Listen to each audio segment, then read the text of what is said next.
হইয়া মন মানবী জনমে কি আরি হবে,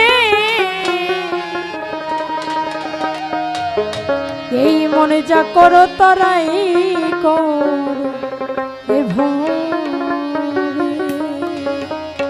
বলেছেন এমন মানব জনম কি আর হবে, তোমারও মনে যাহা চায় তাই করে নাও। কারণ 7টি জনম তপস্যা করে আমরা একটি জনম এই মানব জনম পাই। আর এই মানব জনমে এসে আমরা টাকা পয়সা বাড়ি গাড়ি এর দিকে না তাকাইয়ে যদি আল্লাহর নাম কাম করি যে তোমার যাহা মনে চাই তাহাই করো, কিন্তু সেটা সৎ পথে করতে হবে, অসৎ পথে না। এমন মানব জনমে কি আর হবে, মন যা করো তরাই করো এভাবে। এমন মানব জনমে কি আর হবে, মন যা করো তরাই করো এইভাবে।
পাথর